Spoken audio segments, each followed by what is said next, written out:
আসসালামু আলাইকুম everyone, back to my channel Babli's kitchen. তো আবার আপনাদের সামনে চলে এসেছি নতুন একটি রেসিপি নিয়ে। রেসিপিটি হলো চিলি চিকেন। তো চিলি চিকেনের জন্য এখানে আমি নিয়েছি মুরগির বুকের মাংস।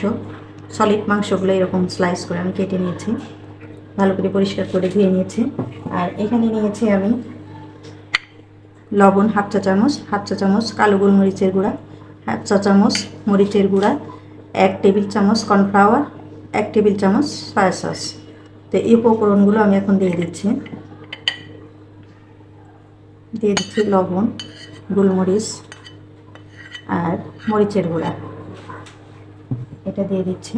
আর দিয়ে দিচ্ছি সয়া সস, ভিনেগার 1 চা চামচ। আর এখানে দিয়ে দেবো এখন আমি 1 টেবিল চামচ কর্নফ্লাওয়ার দিয়ে, আর এখানে আমি একটা ডিম গুলিয়ে নিয়েছি। ডিমের অর্ধেকটা অংশ আমি দিয়ে দেবো, পুরোটা লাগবে না, অর্ধেকটা আমি দিয়ে দিচ্ছি।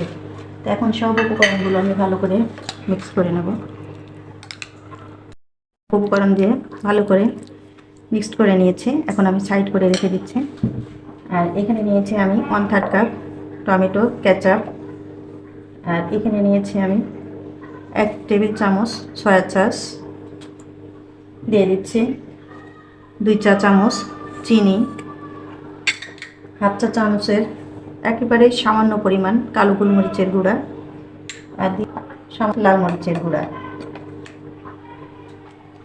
আর একটু দিয়ে দেবো 1 চা চামচ সিরকা। এখন সব উপকরণগুলো আমি আবারও ভালো করে মিক্সড করে নেব। ভালো করে মিক্সড করে নিয়েছি, এটা আমি সাইড করে রেখে দিচ্ছি। আর এখানে নিয়েছি আমি চিলি চিকেনের জন্য নিয়েছি গাজর কুচি, লাল ক্যাপসিকাম, সবুজ ক্যাপসিকাম আর পেঁয়াজগুলো কোয়াগুলো আমি ছড়িয়ে নিয়েছি। তো এখন আমি চলে যাচ্ছি চুলায়। আমি একটি প্যান বসিয়ে দিয়েছি, প্যানের মধ্যে আমি তেলটা গরম করে নিয়েছি। এখন আমি চিকেনগুলো ফ্রাই করব। চিলি চিকেনের জন্য যে চিকেনটা ম্যারিনেট করে নিয়েছিলাম সেটা এখন আমি ফ্রাই করে নিচ্ছি। এরকম একটা একটা করে দিতে হবে যাতে জোড়া লেগে না যায়।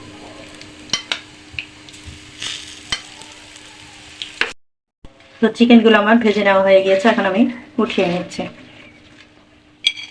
মিডিয়াম আছে একটি প্যান বসিয়ে আমি প্যানের মধ্যে আবারও দিয়ে দিচ্ছি সামান্য পরিমাণ সয়াবিন তেল। তেল দিয়ে আমি দিয়ে দিচ্ছি এর উপরে আমি 2 কোয়া রসুন কুচি কুচি করে নিয়েছি। রসুনটা একটু আমি ভালো করে একটু সামান্য ব্রাউন কালার করে নেব। তো রসুনগুলো ব্রাউন কালার হয়ে গিয়েছে, এখন আমি দিয়ে দিচ্ছি গাজর কুচি। গাজরটা একটু ভালো করে নেড়ে ফেলে নেব।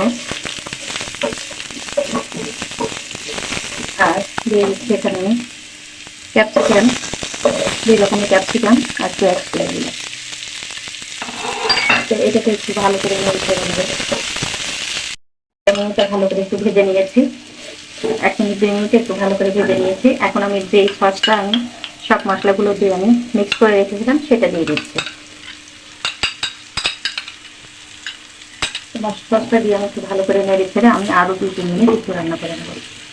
আমি ভালো করে নেড়ে ছেড়ে নিয়েছি, এখন যে আমি মাংসগুলো ফ্রাই করেছি সেগুলো আমি এখন দিয়ে দিচ্ছি। এখন কিছুক্ষণ নাড়াচাড়া দিয়ে আমি নামিয়ে আপনাদের পরিবেশন করে দেখাবো।